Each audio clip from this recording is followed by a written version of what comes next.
Hi hello welcome to Kiran TV news. Anantha Sriram గారు present ఆయన మాట్లాడినటువంటి ఒక మాట వివాదాస్పదం అవుతుంది. సరస్వతి పుత్రుడు అనేటువంటి మాట మీద సోషల్ మీడియాలో అండ్ మీడియాలో కూడా వైరల్ అవుతున్నటువంటి పరిస్థితి. ఆయన అద్భుతమైనటువంటి పాటలు బాగా రాస్తూ ఉంటారు. రీసెంట్గా పెద్దిలో రాసినటువంటి పాట చాలా హైలైట్ అయింది. ఇప్పుడు ఆ వివాదానికి సంబంధించి అసలు ఎందుకు అంత వివాదం అవుతుంది ఆ మాట ఒకసారి తెలుసుకునే ప్రయత్నం చేద్దాం. మనతో పాటు సీనియర్ జర్నలిస్ట్ కిరణ్ గారు ఉన్నారు. హాయ్ హరీష్ అన్న, ఒకసారి ఫస్ట్ ఆడియో విందాం, ఆయన ఏం మాట్లాడారు అనేది. సరస్వతి పుత్రుడు లేదండి, మా అమ్మగారి పేరు పావని. ఇక్కడ మనం కొంచెం స్లోగా మనం అవును, సరస్వతి పుత్రుడు మీరు అని చెప్పేసి యాంకరు ఆయన్ని సంబోధించారు. లేదు మా అమ్మగారి పేరు పావని, పావని పుత్రుడిని నేను అని చెప్పారు. ఎందుకు అనేది ఆయన వివరించారు.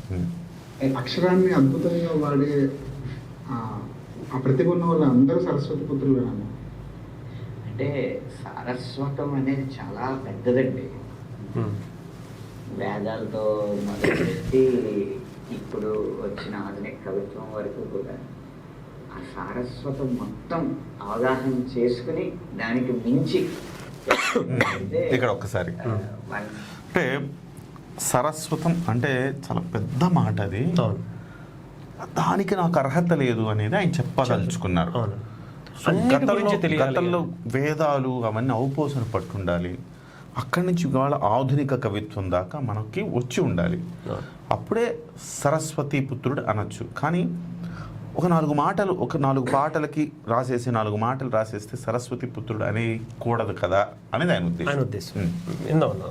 సరస్వతి పుత్రులు అంటంలో కంప్లీట్ అంటే మన శ్రీశ్రీ గారు అవ్వచ్చు, దేవులపల్లి గారు అవ్వచ్చు. అంటే అంత అనిపించుకోవాలంటే ముందు అంత చదవాలి, అంత అనుభవం కావాలి. అమ్మని నుంచి ఎవరు సార్ అంటే ఆయన చెప్పింది ఏంటంటే శ్రీశ్రీ గారు కానీ ఒక దేవులపల్లి గారు కానీ ఇలాంటి అంటే వాళ్ళకి స్థాయి వాళ్ళకుంది, మాకు లేదు అన్నాడు. నాకు అనబోయి మేము ఆ స్థాయి కాదు అన్నాడు.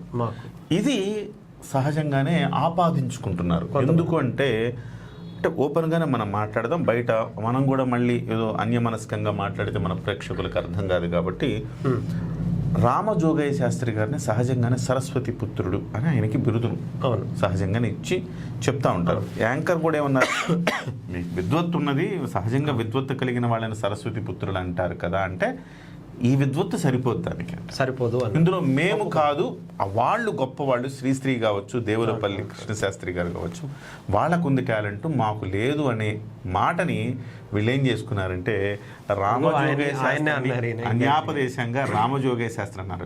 అంటే వాస్తవానికి ఈయనకి సరస్వతి పుత్రుడు అన్న బిరుదు లేదు, రామజోగయ్య శాస్త్రి గారికి ఉంది. సో రామజోగయ్య శాస్త్రి గారిని అన్నారు అని చెప్పేసి ఈ ఛానల్ ఇంటర్వ్యూ చేసి ఈ ఛానల్లోనే దాన్ని వైరల్ చేశారు. వాస్తవానికి ఈ ఛానల్ చేస్తే వేరే ఛానల్లో వైరల్ అవ్వాలి. సో ఈ ఛానల్ చేసి ఈ ఛానల్లోనే దాన్ని వైరల్ చేసేసారు.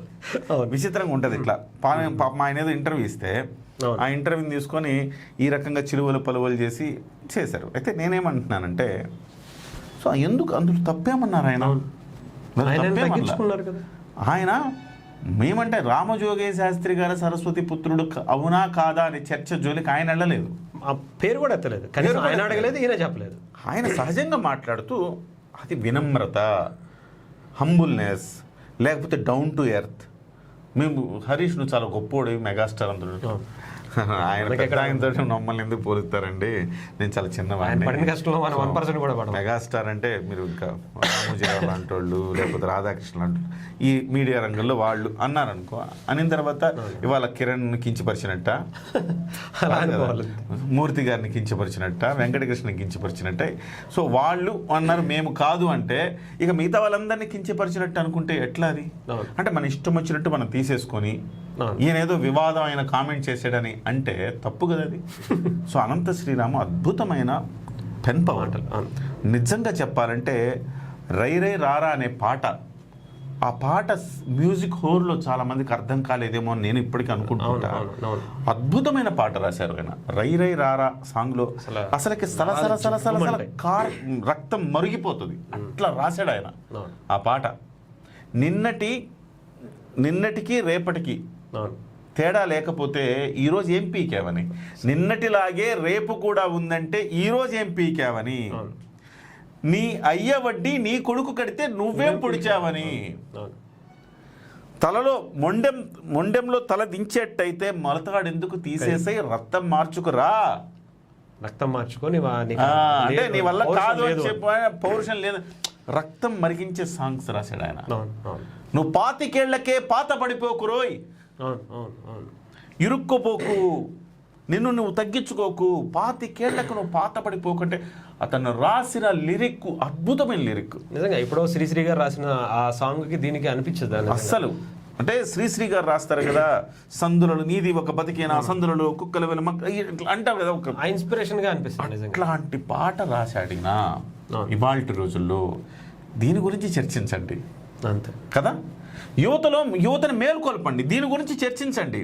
ఈ పదాలు దీన్ని ఇంత అద్భుతంగా రాశారు కదా, దీన్ని మీరు ఇంకా విడమర్చి చెప్పండి, దీని గురించి చర్చించండి అంతే తప్ప మీరు ఆయన ఏదో యథాలాపంగా వినమ్రంగా హంబుల్నెస్ తోటి తనను తాను తగ్గించుకుని మాట్లాడే ఒక మాటని తీసుకుపోయి ఇంకెవరినో ఏదో అన్నారు అని చేయడం అంటే ఏం జర్నలిజం అంటారు దీన్ని? ఎట్లా పోతున్నాం మనమే వివాదం సృష్టించేసి మనమే అంటే చలి కాచుకోవటం అన్నమాట. మంటల్లో మనమే మంటేసి చలి కాచుకోవడం మనం మంటేస్తాం, ఇట్లా ఉంది. సో ఇది చాలా తప్పు నిజంగా. ఈ వివాదాల మరుగున ఆయన రాసిన పాట మసకబారుతోంది, అంత మసకబారేలా ఉండద్దు. ఈ సాంగ్ని 10 మందికి చెప్పాలి. ఆ లిరిక్స్ ఒక్కొక్క లిరిక్ అయితే నాకైతే గూస్ బంప్స్ వచ్చింది. సో అంత బాగా రాశాడు. సో ఆయన అంటే ఒక వ్యక్తిత్వ వికాస పాఠం అంటారు చూడండి. ఎవరైనా బద్ధకంగా కూర్చొని ఎవరైనా నేనేం చేయలేనంటే అరే లేచి పరిగెట్టిస్తుంది ఆ పాట, రై రారా అని పరిగెట్టిస్తుంది ఆ పాట. సో అంత అద్భుతమైన పాట రాసినందుకు అనంత శ్రీరామ్ గారికి సెల్యూట్ చేయాలి మనం. సో దాని గురించి చర్చించాలి కానీ మీడియా అనవసరమైన రాద్ధాంతం చేసి రామజోగయ్య శాస్త్రి గారు అద్భుతమైన విద్వత్తు కలిగిన ఆయన, సరస్వతి పుత్రుడు అంటలో తప్పేమీ లేదు. ఆయన సరస్వతి పుత్రుడే, ఈయన సరస్వతి పుత్రుడే. వినమ్రంగా మేము కాదు, నాకంత స్థాయి లేదని నేను అనుకోవచ్చు గాక, కానీ వీళ్ళంత అద్భుతమైన సరస్వతి పుత్రుడే. డెఫినెట్గా ఆ యాంకర్ చెప్పినట్టుగా సరస్వతి పుత్రులు వీళ్ళెవరు. దీని అనవసరమైన వివాదం చేసి నిజంగా చర్చించాల్సిన అంశాన్ని పక్కదోవ పట్టించి వేరే వివాదాలు తీసుకొచ్చి రేటింగ్లు పెంచుకోవడానికి చేయాల్సిన అవసరం లేదనేది నా స్పష్టమైన నిజం. ఎందుకంటే ఇది చాలా మంది తెలుసుకోవాలి. అనవసరంగా ఇప్పుడు ఇంటర్వ్యూ ఇచ్చారు, ఆ ఇంటర్వ్యూ ఇచ్చిన దాంట్లోనే మళ్ళీ ఆయన మీద నెగిటివ్గా ఇలా మళ్ళీ తీసుకెళ్ళడం అనేది కూడా కరెక్ట్ కాదు. అవును. సరే, థ్యాంక్ యూ సో మచ్.